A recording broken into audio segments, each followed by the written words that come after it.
Et bienvenue chers auditeurs pour ce nouvel épisode du podcast Cultiver l'harmonie. Ici Adrien, votre thérapeute relationnel, thérapeute de couple. Aujourd'hui, on va partager ensemble, on va parler, détailler, décrypter un peu tout ce qui a pu se passer dans l'émission Love is Blind FR.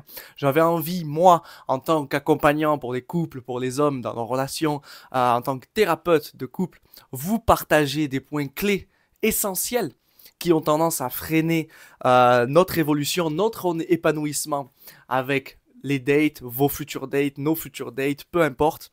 On va essayer de décortiquer un peu tout ça. Si vous n'êtes pas encore abonné à la chaîne, abonnez-vous. Adrien, cultiver l'harmonie. Évidemment, sur Instagram, je suis présent avec mon compte perso, en tout cas mon compte de thérapeute, Adrien Homme Harmonie. Alors, pourquoi on va détailler tout ça?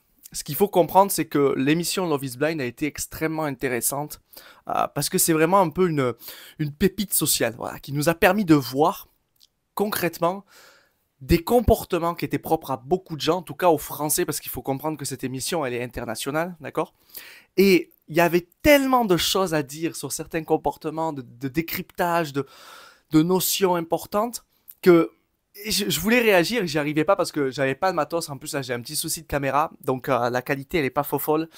C'est un peu compliqué. Bon, bref. Du coup, je me suis dit bon, je vais faire un podcast et essayer de partager un maximum là-dessus. Et on va aller décrypter un peu tout ça. Alors, pour ceux qui connaissent pas forcément Love is Blind, c'est très simple. C'est une émission de date où les personnages, les protagonistes se rencontrent, mais ils se rencontrent sans se voir. Et c'est là qu'est tout l'enjeu, c'est qu'ils peuvent pas voir s'arrêter au niveau du physique en fait. Et je trouve ça extrêmement intéressant parce que du coup ça permet de juste se concentrer sur la connexion qu'on a avec la personne. Et ça c'est idéal, en vrai c'est idéal.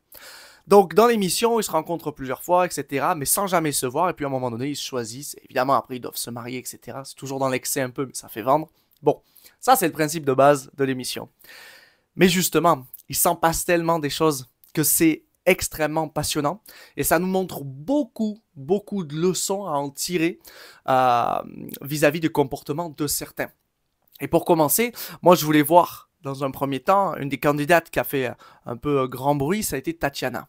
Alors Tatiana, c'est une jeune femme de 39 ans qui est magnifique, très très belle, avec un enfant, qui se proclame un peu businesswoman, independent woman, etc.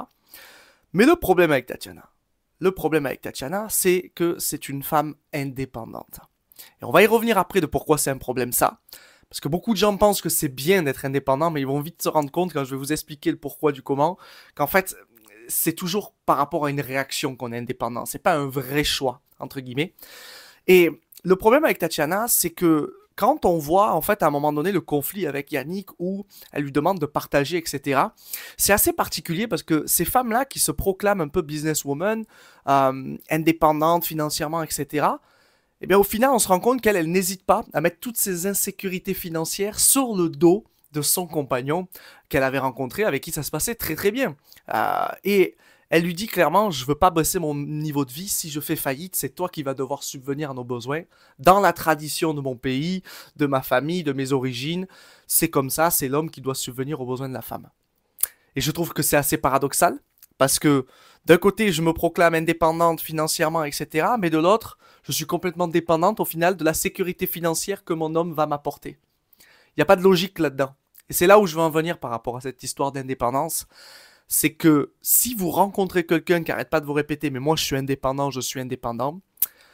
il y a une différence entre être indépendant et être autonome. Quelqu'un qui est indépendant, c'est quelqu'un qui est juste en réaction à la dépendance. Quelqu'un qui est autonome, c'est quelqu'un qui est capable d'avancer seul, mais qui n'a pas peur de s'engager avec quelqu'un et qui n'a pas peur d'être accompagné dans son chemin. Et ça fait toute une différence. Parce que les gens indépendants, ils sont en réaction à la dépendance, ils vous feront croire qu'ils ne sont pas dépendants de qui que ce soit, mais ce n'est pas vrai. Parce qu'au final, ils sont dépendants à leur indépendance. Et forcément, être avec quelqu'un comme ça, c'est compliqué parce que compliqué de se projeter en fait. Compliqué de se projeter, compliqué de s'engager. Il va falloir répondre à tous leurs critères. Et c'est clairement ce qui arrive en fait dans l'émission justement à ce moment-là avec Yannick. Alors on n'a pas les tenants et les aboutissants non plus, mais c'est juste pour nous montrer qu'encore une fois, là, c'est important de prendre conscience de l'enjeu qui se cache derrière cette notion d'indépendance. Et ensuite, il y a aussi ce côté, à un moment donné, où sa maman, elle fait l'entretien, là. Donc la maman de Tatiana, elle rencontre Yannick, etc. Et elle le taille, le pauvre. Et la scène est affreuse. La scène est affreuse. Alors on reviendra sur le cas Yannick, évidemment, parce qu'il n'est pas tout blanc, tout neige non plus. Mais en fait, on choisit pas quelqu'un pour ce qu'il a ou pour ce qu'il fait. Et je crois que c'est une des plus grandes leçons qu'il faut comprendre dans la vie, quand on veut rencontrer quelqu'un. On choisit quelqu'un pour deux choses. La première, c'est pour ce qu'il est, c'est pour ce que cette personne est.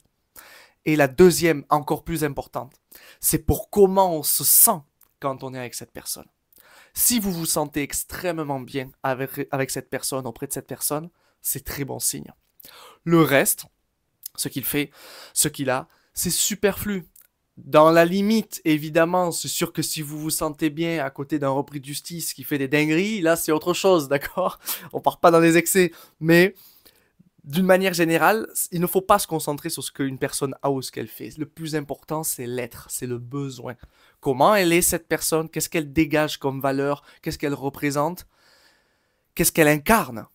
Et moi, comment je me sens quand je suis avec cette personne-là? C'est ça en fait le plus important. Et on peut voir rapidement que y a beaucoup de gens aujourd'hui qui malheureusement sont uniquement concentrés sur le faire et le avoir. Et c'est typiquement le cas de la prochaine candidate, Kim, qui a fait beaucoup parler d'elle. Et Kim, en fait, qui est quelqu'un d'extrêmement exigeant. C'est une personne, on le voit dans l'émission, elle s'est fait un peu tacler sur les réseaux parce qu'elle est très superficielle, etc. Et elle reproche des trucs, par exemple, à son compagnon qui, en gros, parce qu'il met les coudes sur la table, enfin, des trucs assez lunaires, quoi. Je veux dire, des fois, quand il faut essayer de prendre le recul un peu là-dessus, c'est pas possible. D'être avec quelqu'un comme ça va être extrêmement difficile. Pourquoi? Parce que les gens qui sont extrêmement exigeants envers les autres, ils sont extrêmement exigeants envers eux. C'est pour ça qu'ils sont exigeants envers les autres. Et atteindre leur niveau d'exigence est impossible parce que eux-mêmes n'arrivent pas à l'atteindre pour eux. C'est une quête sans fin. Et le problème des quêtes sans fin comme ça, c'est que ça ne s'arrête jamais et que vous n'allez jamais pouvoir satisfaire la personne avec qui vous êtes. Donc il faut vraiment apprendre à poser ses limites, à se détacher de tout ça, parce que ça va devenir invivable. Le truc qu'il y a, c'est que pour ce genre de personnes, le meilleur conseil que je peux donner, c'est vraiment d'arriver à lâcher prise sur tout ça. Faire un travail sur soi, évidemment, mais surtout se rappeler qu'en fait, il y a plus grave dans la vie, quoi. Parce que là, clairement, elle ne continue pas avec Thomas, qui a l'air d'être un homme super, vraiment, plutôt posé, etc. Elle continue pas parce qu'on n'est pas du même monde, etc., etc. C'est fou comment en fait on peut se fermer de certaines relations qui peuvent être bénéfiques pour nous, juste parce que il n'y a pas le même héritage financier, le même héritage culturel ou quoi que ce soit, alors que c'était loin d'être un bof non plus. Donc, c'est toujours particulier comme on voit en fait pour des petites broutilles de notre ego, parce que c'est pas la Kim en soi. Elle aurait voulu s'épanouir avec elle, c'est son ego qui lui disait non mais il est pas du même monde, il est pas ci, il est pas ça. Sinon, elle était bien avec. Sur le papier, ça aurait dû matcher en fait. Mais juste parce qu'on écoute l'ego, on ne va pas vers les bonnes personnes. Et ça, en fait, c'est nocif. C'est nocif. N'allez pas vers quelqu'un que vous voulez, en tout cas, que vous imaginez, vous idolâtrez, parce que ça, c'est pour votre ego. Et ça ne va jamais, jamais, en réalité, être concluant. On ne trouve pas la personne que l'on veut, on trouve la personne dont on a besoin. Et ça, c'est différent. Ensuite, il nous reste encore deux candidates avant de passer aux hommes. On a Sarah. Alors Sarah, elle s'est fait clasher, la pauvre. Hein. Sarah, elle a pris un peu pour son grade parce qu'elle a été très mauvaise dans l'émission. Elle était en concurrence avec Julie pour choper Charles. Et à un moment donné, quand elle a senti que ça puait un peu pour elle, elle n'a pas hésité à tailler Julie. Et alors ça, c'est un des points sur lesquels je veux vraiment aider les femmes là-dessus. Le gros problème que j'ai remarqué avec beaucoup de femmes, et on le voit également dans l'émission, c'est ce côté compétition destructrice, critique, qui n'est pas chez les hommes. Et les hommes, ils vont avoir tendance à être en compétition, mais c'est comme une compétition saine. S'il voit un homme, s'il voit un autre homme avoir ceci ou cela, il va vouloir pareil. Et il va faire en sorte que. Il va s'en inspirer, il va mettre. Et en fait, il va être motivé. Plutôt que de critiquer et de jalouser. Et les femmes, c'est plutôt l'inverse. Dès qu'il y a une femme qui fait de l'ombre, elle a tendance à être critiquée et jalousée. C'est pas pour rien que souvent, les très belles femmes ont plus d'amis hommes que femmes, en fait. C'est pas une question de elle préfère les hommes ou quoi que ce soit. Non, c'est qu'en fait, elle n'arrive pas à trouver sa place avec des femmes parce que bien souvent, beaucoup de femmes amies qu'elle a pu avoir dans le passé l'ont critiquée parce qu'elle faisait de l'ombre. Et dans l'émission, on le voit, c'est clairement ce qu'elle fait, elle donne une réputation à l'autre. Et en fait, ça, c'est un gros problème. Et en plus de ça, un autre problème qui est en lien avec la situation, et on le voit dans l'émission, c'est que elle s'accapare les autres. Donc Sarah va voir certaines filles, elles font un petit groupe, et ce petit groupe-là, il envenime encore plus la situation. Et ça, c'est quelque chose qu'on peut remarquer facilement chez les femmes, malheureusement, c'est que je vous invite vraiment à ne pas demander conseil, en fait, à vos amis, et notamment certaines amies filles, parce que la probabilité qu'elles vous donnent une réponse neutre et adaptée à votre situation est très faible. Déjà que les hommes, c'est délicat, mais alors les femmes, c'est pire. J'ai l'impression qu'en fait, dès qu'il va y avoir un conflit, quelque chose, etc., et que vous allez le partager avec votre ami, j'ai jamais encore rencontré une fille qui est capable de dire à sa copine vraiment un avis neutre, même si ça va pas dans le sens de sa copine, en fait. Elles vont alimenter un peu le venin là-dessus, lui rajouter de l'huile sur le feu, et en fait, c'est clairement ce qui se passe dans l'émission à ce moment-là, où en gros, bah, elle critique, les autres critiquent, et il y a un effet de groupe, et ça part un peu en embrouille, en tension, alors qu'en fait, il y a la moitié, elles ont rien à voir dans l'histoire. Et si elles savaient les tenants et les aboutissants, elles auraient dit, waouh, mais en fait, c'est Sarah le problème, c'est pas l'autre. Et ça, c'est malheureusement quelque chose que vraiment on voit chez beaucoup de femmes, et qui, je pense, serait intéressant pour les femmes qu'on se recule là, de voir ça dans leur groupe d'amis, etc., de prendre de la distance. De prendre vraiment de la distance, parce que ça va forcément porter préjudice tôt ou tard. Alors pour finir avec les mademoiselles, on a ensuite Sabrina qui s'est mis avec Van Mi, un Cambodgien, très beau, vraiment super sympa. Et Sabrina, c'est très intéressant parce qu'on voit clairement l'insécurité chez elle. On voit, c'est chez elle qu'on en a plus vu, en tout cas la blessure de trahison en activité. Dès qu'elle était en insécurité, qu'elle était jalouse, qu'elle était possessive, boum, la blessure se mettait en place, elle était dans le contrôle, elle taclait, elle accusait, elle était vraiment dans le contrôle agressif. Alors si vous voulez en savoir un peu plus sur cette blessure, n'hésitez pas, c'est dans les précédents épisodes. Et en fait, c'est super intéressant parce que, encore une fois, ça prouve bien que cette blessure-là, c'est une blessure que tout le monde a, pas d'exception, et qu'il est primordial d'apprendre à la gérer parce que c'est responsable de tous les conflits dans la relation. Et si vous arrivez à prendre conscience de comment votre blessure à vous se met en place, de comment elle impacte votre relation, qu'est-ce qu'elle vous pousse à faire, qu'est-ce qu'elle vous empêche de faire, vous allez vous libérer, mon Dieu, et la blessure va tellement s'atténuer, s'apaiser, votre relation également. Alors moi, je suis formé à l'école d'Écoute ton corps de Lise Bourbeau, et elle a vraiment popularisé ces 5 blessures, on travaille beaucoup avec ça, et ça loupe pas en fait. C'est très précis, c'est vraiment un outil sniper entre guillemets, et à chaque fois, c'est super intéressant de voir comme le pattern revient, notamment sur la blessure de trahison dans les couples, et à quel point il fait des dégâts. Alors, pour faire la transition justement avec les hommes, on va parler d'une situation et d'un extrait que tout le monde a vu. On l'a tous vu passer sur Instagram, ce fameux extrait où Jonathan demande à sa compagne Cynthia de ne pas mettre ses talons parce qu'il est petit, il est trop petit. Alors, c'est hallucinant aujourd'hui comme les gens, ils prennent pas le temps d'essayer de se mettre à la place des uns et des autres. Ils sont de suite dans la critique, ils n'arrivent pas à avoir un avis un peu neutre, d'observer la situation. Parce que j'ai vu des commentaires passer sur cette situation qui étaient vraiment hardcore, concernant Jonathan, concernant Cynthia, etc. Mais en fait, il n'y en a pas un ni un autre qui a raison, en fait. Les deux, ils sont dans la sauce, dans cette situation. Pourquoi ? En réalité, oui, Jonathan, il a son insécurité. Ça, c'est clair et net.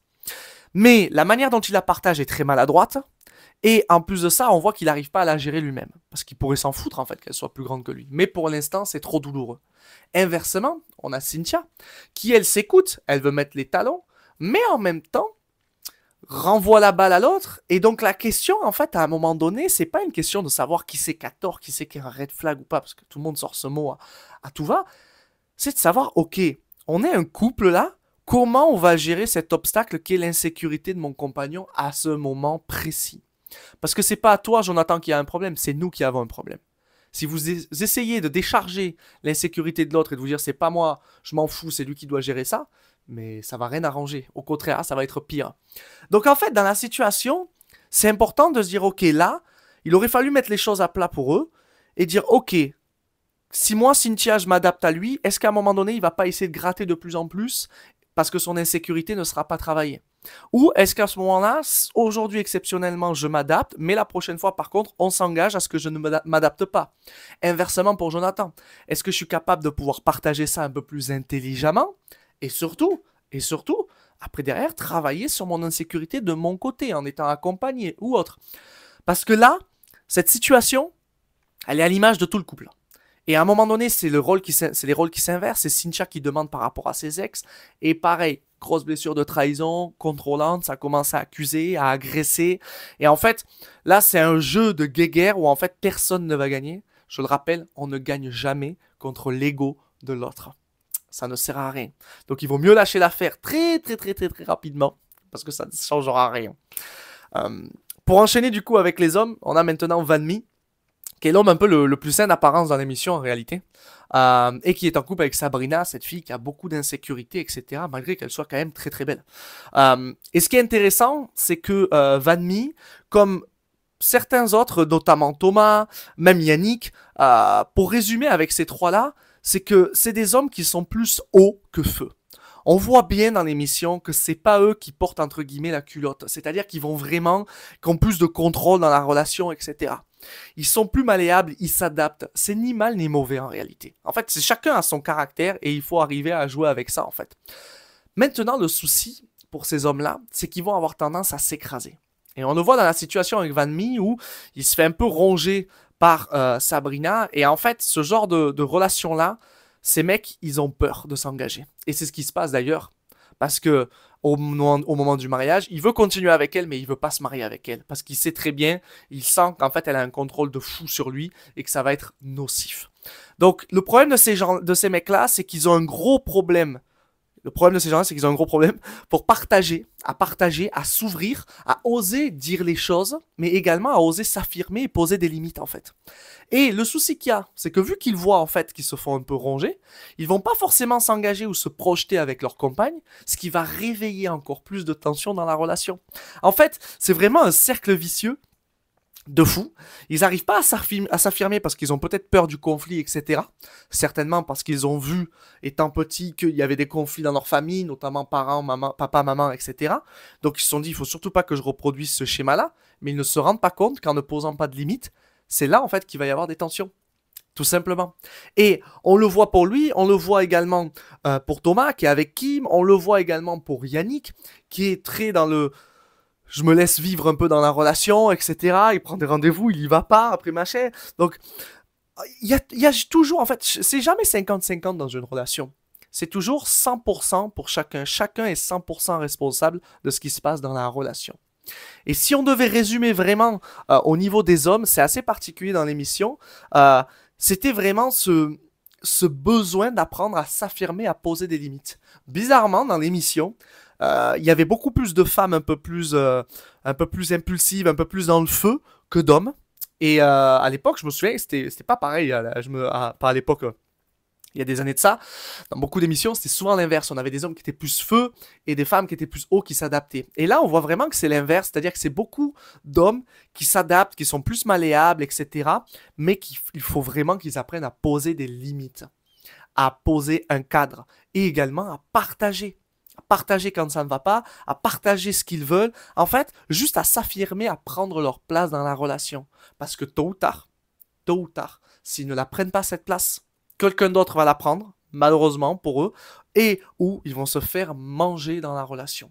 Ça vaut pour les hommes comme pour les femmes. C'est important de savoir dans quelle situation vous êtes, vous. Est-ce que vous êtes plus feu? Est-ce que vous êtes plus haut? Moi, je sais que je suis plus feu. Quand je suis avec quelqu'un, ok, je dois apprendre à doser. Comment je peux lui laisser sa place également?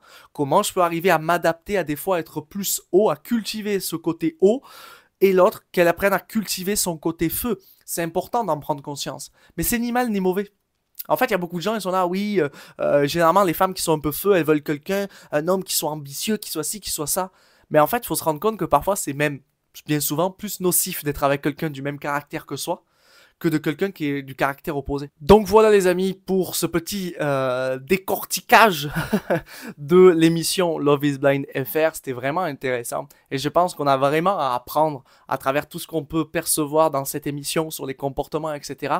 Qu'est-ce qu'on veut, qu'est-ce qu'on ne veut plus, quel comportement on a en fait également, comment ça nous met en réaction, comment on peut transposer ça à nos dates, mais dans tous les cas, dites-vous bien qu'à un moment donné, si vous voulez rencontrer quelqu'un avec qui vous épanouir, il va falloir apprendre à s'ouvrir au maximum.